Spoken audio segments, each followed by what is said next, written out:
આજનો વિષય શ્રીનાથજીના, શ્રી ઠાકોરજીના ચરણ ચિહ્નની ભાવના, એ વિષયની સાથે આપણે આગળ વધવાના છે. કારણ કે પ્રભુની ભક્તિમાં બે અંગો બહુ મહત્વના છે, એક મુખારવિંદ અને બીજું ચરણારવિંદ. જેટલા પણ સંતો, મહાત્માઓ, ઋષિઓ, મુનિઓ, ભક્તો થયા, પ્રભુના ગુણગાન કર્યા છે, તો આ બેની ચર્ચા કર્યા વગર ભક્તો રહી ન શકે. કાં કોઈએ મુખારવિંદ અને એના સૌંદર્યના ગુણગાન કર્યા, અને કાં ભક્તોએ દ્રઢઈને ચરણ કેરો ભરોસો એમ કરીને ચરણારવિંદને સ્મરણ કર્યા છે. સ્વયં ભાગવતજીમાં પણ ભવાબ્ધિ પોતમ વંદે મહાપુરુષ તે ચરણારવિંદમ. પ્રભુના ચરણારવિંદ તે તો ભવાબ્ધિ પોત છે, એટલે કે નૌકા છે ભવસાગરને તરવાની, અને જેના હાથમાં ચરણ આવી ગયા છે, પ્રભુ નિશ્ચિત એને પાર કરે છે. ગોપીજનો પણ ગોપી ગીતમાં આ ચરણારવિંદને સ્મરણ કરતા કહે છે કે આ ચરણોના કેટલા ઉપકાર છે. ભક્ત બીજું કાંઈ ન કરી શકે, કેવલ પ્રભુના ચરણ પકડી તો એનું જીવન ધન્ય થઈ જાય. प्रभु आपके चरण कैसे हैं? कहा प्रणत देहि नाम पाप कर्षणम.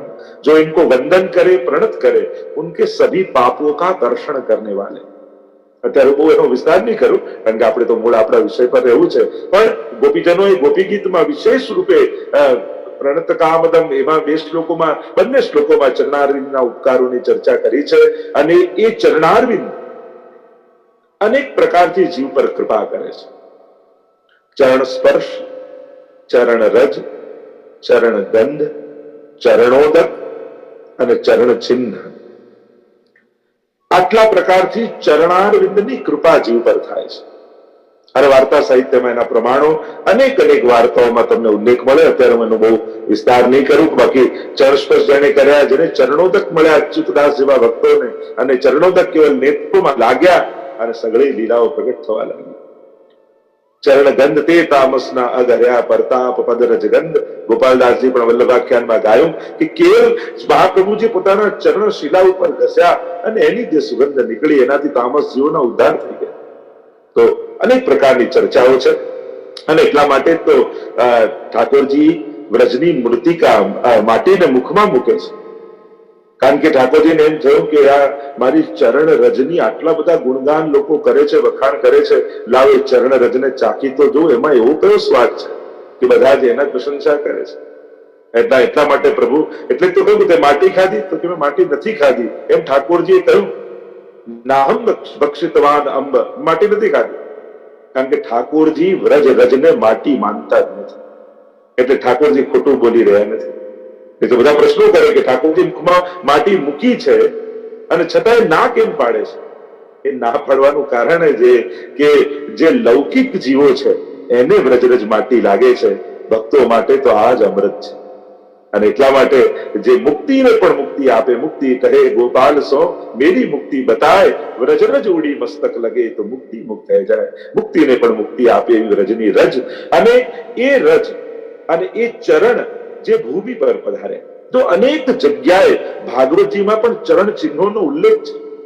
અત્યારે એના એક એક શ્લોકને વિસ્તાર કરવાનો કદાચ સમય નહીં રહે, પણ તમે જુઓ તો રાસપંચાધ્યાયમાં પણ પ્રભુ જયારે અંતર ધ્યાન થયા છે અને ગોપીઓ ઠાકોરજીને શોધી રહી છે, અને ત્યાં ધ્વજ અંકુશ આદિના ચિહ્નો ગોપીઓને દેખાય છે. અને ચિહ્નો પરથી જ ગોપીઓ ઓળખે છે કે આ ઠાકોરજીના ચરણ ચિહ્ન છે. એ ચિહ્નો પરથી દેખાય છે. પ્રભુના ચરણોમાં 16 ચિહ્નો છે. જમણા ચરણારવિંદમાં 9 અને ડાબામાં 7. એની આજે આપણે ચર્ચા કરીશું. એ 16 ચરણ ચિહ્નો. અક્રૂરજી પણ જયારે લેવા માટે ઠાકોરજીને પધારે છે, વ્રજમાં આવે છે, અને ત્યારે પ્રભુના ચરણારવિંદના ચિહ્નોને જોઈ એને ખ્યાલ આવે છે અક્રૂરજીને કે આ તો પ્રભુના ચરણ છે, એમની છાપ છે. અને રથ પરથી ઉતરીને આળોટવા લાગે છે કે આ પ્રભુના ચરણોની રજ મને પ્રાપ્ત થાય. એવી અનેકવિધ ચર્ચાઓ ચરણ ચિહ્નોની ભાગવતજીમાં પણ છે. જેમ ઠાકોરજીના ચરણ ચિહ્નનું મહાત્મ્ય છે, એમ સ્વામીજીના ચરણ ચિહ્નોનું પણ મહાત્મ્ય આપણા આચાર્યોએ બતાવ્યું છે. એ રીતે મહાપ્રભુજીના ચરણ ચિહ્નોનું પણ મહાત્મ્ય આપણે ત્યાં છે. આપણે ભવિષ્યમાં જયારે થશે ત્યારે શ્રી વલ્લભના ચરણોના ચિહ્નોનું પણ રસ દર્શન કરીશું, કારણ કે એ પણ બહુ અદભુત છે. પણ આજનો આપણો વિષય ઠાકોરજીના ચરણ ચિહ્નની ભાવના, કારણ કે બહુ વિશાળ વિષય છે અને ઓછા સમયમાં આપણે એનું સંકલન કરવાનું છે. એટલે સીધો વિષય પર આવું. પ્રભુના ચરણોમાં તમે દૂર હો ત્યારે નખચંદ્રના દર્શન થાય. કારણ કે આ ચરણ ચિહ્નો છે એ જલ્દી દર્શન આપતા નથી. દર્શન દૂરથી કયા થાય? ઠાકોરજીના નખચંદ્રના. એટલે તો સુરદાસજી દૂરથી દર્શન કરીને કહો કે વલ્લભ નખચંદ્ર છટાબિન સબ જગમાં અંધેરો. પ્રકાશ તો એક જ સ્થાનેથી આવે છે, એ છે શ્રી વલ્લભ અને ઠાકોરજીના ચરણ નખચંદ્રમાંથી. બાકી બધે તો અંધકાર છે. તો ચરણ દેખાય, નખચંદ્ર દેખાય, પણ ચરણ ચિહ્ન તો ઠાકોરજીના તળિયામાં છે. આપણે ત્યાં કેટલાક મંગળ સૂચક ચિહ્નો માનવામાં આવે છે વ્યક્તિની અંદર પણ, અને અનેક જ્યોતિષ શાસ્ત્રમાં અને અન્ય શાસ્ત્રોમાં પણ એની ઘણી બધી ચર્ચાઓ છે કે જો આ ચિહ્નો મનુષ્યની અંદર હોય, એના હસ્તમાં અથવા ચરણના તળિયા પર, તો એ કોઈ વિશેષ પ્રભાવ વાળો વ્યક્તિ માનવામાં આવે છે. તો શ્રી ઠાકોરજીના ચરણારવિંદમાં આ 16 ચિહ્નો છે જેની આજે આપણે ચર્ચા કરીશું. ભાવ ઠાકોરજીના બંને ચરણ એ દિવ્ય છે, અલૌકિક છે. 6 પ્રકારના ચરણો ચરણારવિંદની શ્રી મહાપ્રભુજી પણ વાત કરી છે, આદિ ભૌતિક, આધ્યાત્મિક અને આદિ દૈવિક. આ ત્રણેયની ચર્ચા છે, એનો પણ હમણાં વિસ્તાર નથી કરતો. પણ આદિ દૈવિક ચરણારવિંદ એટલે પ્રગટ આપણા માથે બિરાજતા ઠાકોરજીના ચરણ ચિહ્ન.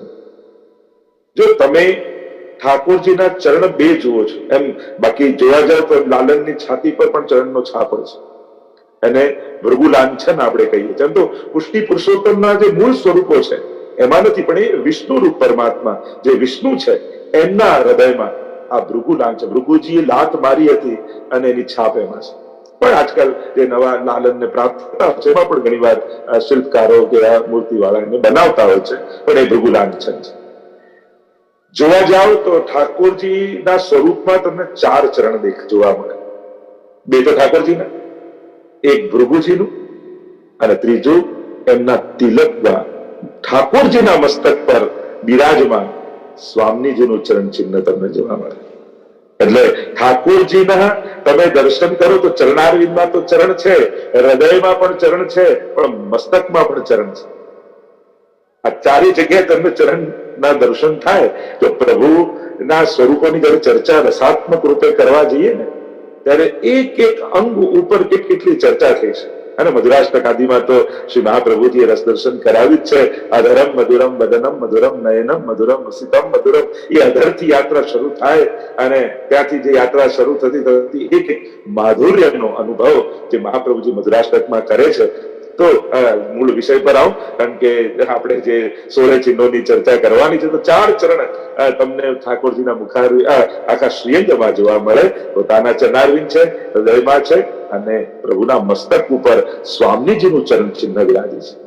કારણ કે જયારે ઠાકોરજી કુમકુમ અને કેસરથી સ્વામીજીના ચરણ સુંદર અંકિત કર્યા અને એમાં લગાવ્યા કુમકુમ અને કેસર, અને એમાં તો સ્વામીજી જયારે માન ધારણ કર્યો અને ઠાકોરજી મનાવવા માટે 2 હાથ જોડી સ્વામીજીને કહે, લો હું મારું મસ્તક આપના ચરણારવિંદમાં ઝુકાવું છું. અને જ્યાં મસ્તક કપાળ ઝુકાવ્યું ત્યાં સ્વામીજીનું ચરણ આમ હતું, એ આખી છાપ ઠાકોરજીના મસ્તક પર લાગી ગઈ. અને એટલા માટે ઠાકોરજીના મસ્તક પર તિલક બની ગયું. અને જ્યાં તિલક બની ગયો તો એને જોઈને સ્વામીજી ખૂબ હસવા લાગ્યા કે પ્રભુ આમાં તો આપ બહુ સુંદર લાગો છો, હવે આપ જયારે શ્રૃંગાર ધરો તો આ તિલક જરૂર ધારણ કરો. અને ત્યારથી, કારણ કે આપણે તો જે તિલક ધારણ કરીએ ઠાકોરજીનું ચરણારવિંદ છે, પણ ઠાકોરજી ચરણારવિંદ જે ધારણ કરે છે મસ્તક પર, એ સ્વામીજીના ચરણનું ચિહ્ન છે. તો એવા ચરણના મહાત્મ્યને કે જેને આજ સુધીના મોટા મોટા જ્ઞાનીઓથી લઈ અને દીનતા વાળા ભક્તો સુધી આ ચરણની ગાથા સુરદાસજીએ પણ સુરસાગરમાં ચરણ કમલ વંદો હરિરાઈ જાકી કૃપા પંગુ ગિરી લંગે અંધે કો સંકુશ દર્શાઈ. અને એ પદથી શરૂઆત સુરસાગરની કરી છે ચરણારવિંદની ઉપાસનાથી. તો ચરણ પર તો ઘણી બધી આપણે ચર્ચા કરી શકાય છે. મારે ચરણમાં રહેલા ચિહ્નો પર ચર્ચા આજે કરવાની છે. અને એ 16 ચિહ્નોની, કારણ કે પ્રભુનું એ દક્ષિણ ચરણ હોય કે વામ ચરણ, બંનેના મહાત્મ્ય આપણે ત્યાં ગાયા છે. દક્ષિણ એટલે જમણું ચરણ, વામ એટલે ડાબું ચરણ. આ બંને ભાગ છે. જો પ્રભુની અંદર મર્યાદા પુષ્ટિ બંને બિરાજમાન છે, અને પ્રભુ તો પોતે રસાત્મક છે જ. અને એટલા માટે એ જ ચરણારવિંદથી ગંગાજીનું પ્રાગટ્ય છે. અને ચરણ પંકજ રેણુ શ્રી યમને જો દેવી જગાને એ રીતે યમુનાજી પણ એ ચરણોનો સ્પર્શ કરી અને વ્રજમાં સૌથી પહેલા ચરણ સ્પર્શ શ્રી યમુનાજીએ જ કર્યા છે. તો ચરણમાંથી કેટલું ઉત્પન્ન થયું છે એની પણ ચર્ચા આપણે કરી શકીએ છીએ. કારણ કે જયારે વામન ભગવાન વિરાટ બન્યા અને ચરણાર બ્રહ્મલોકમાં ગયા અને ત્યાં બ્રહ્માજીએ ચરણ પખાર્યા, એમાંથી તો ગંગાજીનું પ્રાગટ્ય છે. અને એ રીતે ચરણમાંથી ગંગાજી પણ છે અને ચરણોના સ્પર્શ કરી 41 પદમાં તો અનેક રૂપે આપણે ત્યાં પદ જ્ઞાન અને મહાત્મા જ્ઞાન થયા છે. અને એટલા માટે યમુનાજી પણ એ ચરણોનો સ્પર્શ કરીને આનંદિત થાય છે. એવા અનેકવિધ ચર્ચાઓ આપણે ત્યાં છે. ચરણ ચિહ્નોની જો ચર્ચા કરીએ તો 16 ચરણ ચિહ્નો છે. 9 ચરણ ચિહ્ન ઠાકોરજીના જમણા ચરણમાં છે અને 7 ચરણ ચિહ્ન પ્રભુના વામ એટલે ડાબા ચરણમાં છે. આપણે કહીએ કે ચરણારવિંદનું ધ્યાન કરો. કોઈ જેમ આપણને એમ કહે કે તમે ઠાકોરજીના ચરણારવિંદનું ધ્યાન કરો ને, તો તમે શું કરો? આંખ બંધ કરીને આમ ચરણને યાદ કરો. જ્યારે જ્યારે એમ કહેવામાં આવે કે ચરણારવિંદનું ધ્યાન કરો, ત્યારે ત્યારે વૈષ્ણવે આ 16 ચરણ ચિહ્નોનું સ્મરણ કરવું જોઈએ. કારણ કે આ 16 ચરણ ચિહ્નોનું સ્મરણ કરવા માત્રથી કેવા કેવા ફલ અને કેવા કેવી કૃપાનું દાન ઠાકોરજી કરે છે, એની ચર્ચા આજે આપણે કરવાના છે. તો સીધો પ્રવેશ કરું વિષય પર. આવો ઠાકોરજીના દક્ષિણ ચરણોનો સ્પર્શ આપણે કરીએ, જમણા ચરણોનો સ્પર્શ કરીએ અને એમાં જયારે સ્પર્શ કરીએ ને દર્શન કરીએ, કારણ કે એ ગુપ્ત રૂપે ઠાકોરજી ઠાડા હોય એટલે જલ્દી દર્શન ના થાય. જેના પર ઠાકોરજીની કૃપા થાય એને ઠાકોરજી ચરણારવિંદના ચિહ્નોના દર્શન કરાવે છે. એટલે બહુ દુર્લભ છે. આ તો આચાર્યો શ્રી મહાપ્રભુજી, હરિરાય, મહાપ્રભુજી, ગોકુલનાથજી, આ બધાની કૃપા થઈ છે કે જે દર્શન નથી થતા એ ચરણ ચિહ્નોના પણ આપણને આપણા આચાર્યો દર્શન કરાવે છે. અમુક વસ્તુ સહજ નથી, સુલભ નથી. કારણ કે આ ચરણ ચિહ્નોની ચર્ચા અન્ય ક્યાંય સંપ્રદાય ભલે કૃષ્ણ ભક્તિ હોય છતાંય બહુ ચર્ચા નથી થતી, યા લોકોને એની એમાં ગતિ નથી. પણ આપણા આચાર્ય શ્રી હરિરાય મહાપ્રભુજીએ વિશેષ રૂપે આ ચરણ ચિહ્નોની ભાવના આપણને બતાવી છે અને હરિરાયજીના મત અને એમની આજ્ઞા અને ટીકા પ્રમાણે આપણે એની ચર્ચા કરીશું. તો પહેલું ચરણ ચિહ્ન છે ધ્વજા. જ્યારે પણ જમણા ચરણનું તમે સ્મરણ કરો ત્યારે આંખો બંધ કરી ફરકતી ધ્વજાનું ભાવ કરો. અને આપણે તો વૈષ્ણવ સંઘો યુએસએ ના લોગોમાં જ ધ્વજા છે જે શ્રીનાથજી બાબાના મસ્તક પર બિરાજે છે. અને એક નહીં, એમાં તો ઘણી બધી સાથે સાથ ધ્વજાઓ છે. કારણ કે સાથે સાથ મારે એકવાર આ લોગો પણ તમને સમજાવો છે. શ્રીનાથજીના મસ્તક પર જે ધ્વજાઓ બિરાજમાન છે, 4 સિંહ છે, કળશ છે, આ બધાની ભાવનાઓ આપણે ત્યાં છે. અને એના ઘણા બધા ભાવો એમાં છુપાયેલા છે, સમસ્ત વ્રજભક્તો એમાં છુપાયેલા છે. તો ધ્વજા એ પહેલું ચરણ ચિહ્ન છે. અને એ ધ્વજાનું દર્શન કરવા માત્રથી શ્રી હરિરાય મહાપ્રભુજી કહે છે કે ભક્ત નિર્ભય બની જાય છે. એ નિર્ભયતાનું સૂચન કરનારી ધ્વજા છે. સર્વ પ્રકારના ભય જતા રહે જીવનમાંથી. અભયમ સત્વ સંશુદ્ધિ, ગીતાજીમાં પણ કહ્યું અભયતા. તો પ્રભુની કૃપાનું પહેલું લક્ષણ અભયત્વ છે. જે ક્ષણે તમને એમ લાગે કે ઠાકોરજી મારી સાથે છે, એ ક્ષણે જ, એ જ ક્ષણે સંસારનો ભય સમાપ્ત થઈ જાય છે. પ્રભુ નથી આપણી જોડે ત્યાં સુધી સંસાર ડરાવે છે. પેલો સાથ નહીં આપે તો, પેલો મદદ નહીં કરે તો, આ જોડે નહીં ઉભો રહે તો, આ નહીં આપે તો, આ લઈ જશે તો. આ બધા સંસારના ભય ક્યાં સુધી છે? ત્યાં સુધી એવો અહેસાસ થતો નથી કે ઠાકોરજી સર્વ સમર્થ એવા પ્રભુ મારી સાથે છે. જો ગુરુ કૃપા થાય ને ત્યારે એક વાત તો નિશ્ચિત સમજાઈ જાય કે પ્રતિપલ ઠાકોરજી મારી જોડે છે. એક એવો ભાવ મનમાં દ્રઢ થઈ જાય છે. જોઈને મહાપ્રભુજી ગુસાઈજી આપણા અષ્ટસખાઓને પણ કેવી નિર્ભયતા પ્રદાન કરી કે અકબર બાદશાહની સામે પણ કહી દીધું કે ભક્તન કો કાશી કરી કામ, આવત જાત પનૈયા તૂટી વિસર ગયો હરિનામ, અરે જાકો મુખ દેખે દુઃખ ઉપજત, તાકો કરનો કર્યો પ્રણામ. યાર જેને જોઈને દુઃખ થાય એને પ્રણામ કરવું પડે, આવું મોઢા પર કહે. નિર્ભયતા છે. એમને કઈ જોઈતું નથી, કોઈનો ભય નથી. એને એ પણ ખબર છે કે રાજા મારી બી શકતો નથી ને જીવાડી પણ શકતો નથી. એ તો કેવલ ઠાકોરજીના હાથમાં છે. રાજા વાનસિંહ આવે ને છતાંય કુમનદાસ કહે કે અરે મારે આરસી ન જોઈએ, લઈ જાઓ, કારણ કે ચિત્ત એમાં જાય. એમાં તો અનેક પ્રસંગો તમે વાર્તા સાહિત્યમાં જોશો તો એવા અનેક પ્રસંગો તમને જોવા મળશે કે ભક્તો નિર્ભય થયા છે. એમને કોઈનો ડર રહ્યો નથી, કારણ એમણે ઠાકોરજીના ચરણારવિંદનો આશ્રય કર્યો છે. અને એટલા માટે તમારા જીવનમાં જો કોઈ પણ પ્રકારનો ભય હોય, નિત્ય ઠાકોરજીના ચરણ ચિહ્નની ભાવના કરો. તો આપણા તમે જે મંગલાચરણ કરો છો ને, તો આપણે એક પ્રકારનું મંગલાચરણ છે. અને જેને ધ્યાન અને મેડિટેશનનો વધારે રસ હોય તો એને તો વિશેષ રૂપિયાનો લાભ લેવો જોઈએ કે તમારા ધ્યાનની પણ, જો તમે મેડિટેશનની પણ શરૂઆત કરો એના પહેલા આ 16 ચિહ્નો ઠાકોરજીના ચરણારવિંદમાં બિરાજે છે એવું ધ્યાન કરો, એનું સ્મરણ કરો. આ પુષ્ટિમાર્ગીય ધ્યાન છે, આ પુષ્ટિમાર્ગીય મેડિટેશન છે. તમે નેત્રો બંધ કરીને એની ભાવના કરો અને જ્યાં પ્રભુના ચરણારવિંદમાં તમે ધ્વજનું ચિહ્ન સૌથી પહેલા વિચારશો, તમારા જીવનમાં આવતા બધા જ ભયોમાંથી ઠાકોરજી તમને મુક્ત કરી દેશે. એક વાત નિશ્ચિત છે, જે ભગવાનનો થયો છે એને ભય ન હોય, અને જેને ભય છે તો માનવું કે જી ભગવાનના થવામાં ક્યાં કોઈ કચાશ છે. એટલે વૈષ્ણવ નિર્ભય બની જાઓ. તમારી સાથે ઠાકોરજી છે, તમારા માથે ગોર્ધનનાથ બિરાજે છે, તમારે શેનો ભય હોય? માણસને ડર શેનો હોય? ધાર્યું નહીં થવાનો, તો ચલો આપણું ધાર્યું ન થયું પણ રાજી થાવ, ઠાકોરજીનું ધાર્યું તો થયું. જો દરેક વખતે આપણું ધાર્યું થાય એમાં જ આનંદ ન મનાય, પણ મારું ધાર્યું ઠાકોરજી ન થવા દીધું અને પોતાનું ધાર્યું કર્યું એમ માનીને ઠાકોરજીનું ધાર્યું થયું એ વિચારીને પણ આનંદમાં રહ્યો કે ચલો હું જીતે હું હારી, તુમ જીતે હું હારી, કે પદોમાં આવે કે પ્રભુ હું તો હાથ જોડું, તમે જીત્યા હું હારી. એમ ધાર્યું ન થાય તો એ હાથ જોડીને પ્રભુ સામે હસો કે પ્રભુ આપના જેવો નટખટ કોઈ નથી, લો આજની રમતમાં આપ જીતી ગયા અને હું હારી.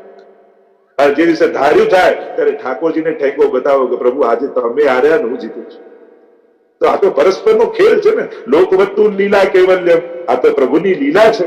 તથૈવ તસ્ય લીલેતી મત્વા ચિંતા, જીવનને રમત બનાવીને જો આ લીલા છે ઠાકોરજીની, એમ મહાપ્રભુજી આપણને સમજાવે છે. અને પ્રભુ સાથે જે ખેલ ચાલી રહ્યો છે, ભલી યહ ખેલવે કી બાની, અને આપણે ત્યાં તો પદ સાહિત્ય છે, ખેલન મેં કાકો ગુસૈયા, એવા અનેક પ્રકારે ઠાકોરજી સાથે ખેલવાના કીર્તન છે. તો આ જીવન પણ ઠાકોરજી સાથેનું એક રમત ચાલે છે. ઘણી વાર પાસાઓ પડે એમાં ઠાકોરજીની ગોટી જીતે, ઘણી વાર પાસા પડે ને આપણી ગોટી આગળ વધે, અને છેલ્લે પહોંચવાનું તે લીલાના સ્થળે જ છે. તો પ્રભુના ધ્વજ નિર્ભય બનાવે. બીજું કયું? જ્ઞાન આપે. ધ્વજનું ચિંતન કરતા જ ધ્વજ જ્ઞાન રૂપા પ્રભુ, એટલે ઉપનિષદો અને વેદોમાં પણ એ જ્ઞાન રૂપ પરમાત્માને કહ્યા છે. રસરૂપ પરમાત્મા છે, જ્ઞાન રૂપ પણ છે. સત્યમ જ્ઞાન અનંતમ બ્રહ્મ, એ અનંત છે, જ્ઞાન રૂપ છે. અને એટલા માટે ધ્વજનું ચિંતન કરવાથી જ્ઞાનની પ્રાપ્તિ થાય છે. જો પુષ્ટિમાર્ગી જ્ઞાન કહ્યું, સૌથી પહેલા બધું જ શીખ્યા પણ પ્રભુને સુખ શેમાં છે એ ન જાણ્યું તો એ જ્ઞાન પણ ભાર બની જશે. જ્ઞાન તારનારું હોવું જોઈએ, ડૂબાડનારું ન હોવું જોઈએ. જ્ઞાન સ્વગુણની વૃદ્ધિ કરવા માટે છે, બીજાના દોષોનું દર્શન કરવા માટે નથી. આપણી તકલીફ એ જ છે કે આપણે જ્ઞાનનો હંમેશા દુરુપયોગ કરી પરદોષ દર્શનમાં જ જ્ઞાનનો ઉપયોગ કરીએ છીએ, સ્વગુણ વૃદ્ધિ માટે નથી કરતા. તો જે ધ્વજાના ચિંતનથી જ્ઞાન મળશે એ પ્રભુનું મહાત્મ્ય જ્ઞાન છે. એ સ્વજ્ઞાન, સેવ્ય જ્ઞાન અને સેવા જ્ઞાન છે. અને એટલા માટે શ્રીનાથજીની ઉપરની રહેલી ધ્વજા, અને આપણે ભારતમાં તો ધ્વજાની બદલામણી કરતા હોઈએ છીએ, એ ધ્વજા પણ પ્રભુરૂપ માનવામાં આવે છે. એને પણ ભોગ ધરીને લેતા એવો વાર્તા સાહિત્યમાં ઉલ્લેખ આવે.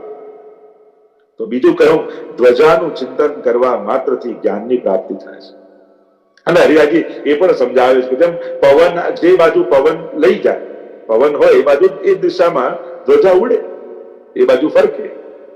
તો હરિરાય મહાપ્રભુજી કહે છે કે આ પવન બીજું કઈ નથી, ઠાકોરજીની કૃપા છે.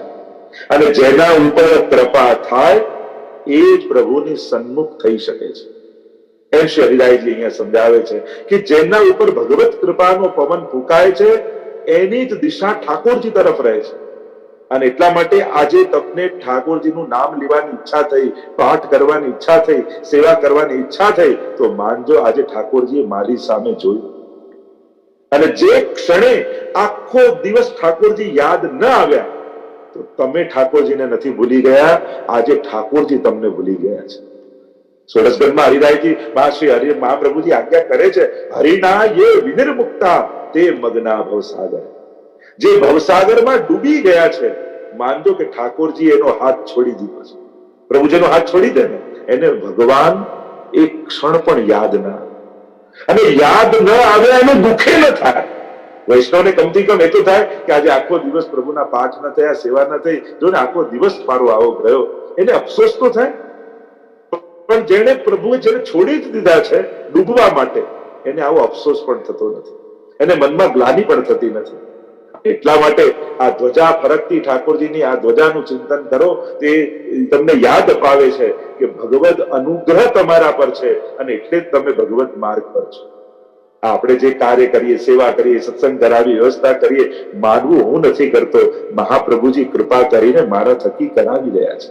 આ જે લોકો સત્કાર્યમાં પ્રવૃત્ત થયા છે, જોડાયા છે, હંમેશા મહાપ્રભુજીનો આભાર માનવો કે શ્રી વલ્લભની કૃપા છે તો અમારા હાથે આવા સત્કર્મો થઈ રહ્યા છે. આંખ તો બધાને મળી છે, દરેક આંખને દર્શન ક્યાં મળે છે? જીભ તો બધાને મળી છે, દરેક જીવવા ઉપર ભગવત નામ આવીને ક્યાં બિરાજે છે? આ હાથ પગ તો બધાને મળ્યા છે, પણ ક્યાં બધાના હાથ પગ ભગવત કાર્યમાં વપરાય છે? ધન તો ઘણાને મળ્યું છે, પણ ક્યાં ઠાકોરજી દરેકના ખિસ્સામાં હાથ નાખે છે? આ તો ઠાકોરજી હાથ લાંબો કરીને જેના ખિસ્સામાં નાખ્યો હોય એનું દ્રવ્ય ભગવત કાર્યમાં વપરાય છે. અને એટલા માટે ભગવત કૃપા હોય તે પ્રભુ સન્મુખ થઈ શકે છે. અને એટલા માટે પ્રભુની સન્મુખ જ્યારે પણ જાઓ, ઠાકોરજીની સામે દર્શન કરવા ઉભા હો, ત્યારે બે હાથ જોડીને ઠાકોરજીનો સૌથી પહેલા આભાર માની લેજો કે અહીંયા ઉભો છું એ પણ આપની કૃપાને કારણે. આપણે તો દર્શન કરવા જઈએ તો ઠાકોરજી પર ઉપકાર કરતા હોય રીતે ઉભા રહીએ, જો આવી ગયો તો પ્રભુ કે તું આવ્યો નથી, આ તો મેં ડોર ખેંચી ત્યારે તું અહીંયા આવ્યો છું, બાકી જો મેં ઢીલ છોડી હોત તો તું ક્યાંય આકાશમાં ઉડતો હોત. અને એટલા માટે પ્રભુ આપણને ખેંચીને એમની સન્મુખ લાવે છે એ પ્રભુની જ કૃપા છે. અને એટલા માટે પહેલું ચિહ્ન એ ધ્વજનું સ્મરણ કરવાથી નિર્ભયતા જીવનમાં આવશે, જ્ઞાનની પ્રાપ્તિ થશે અને પ્રભુની સન્મુખ રહેવું છે એનું સતત ભાન થશે.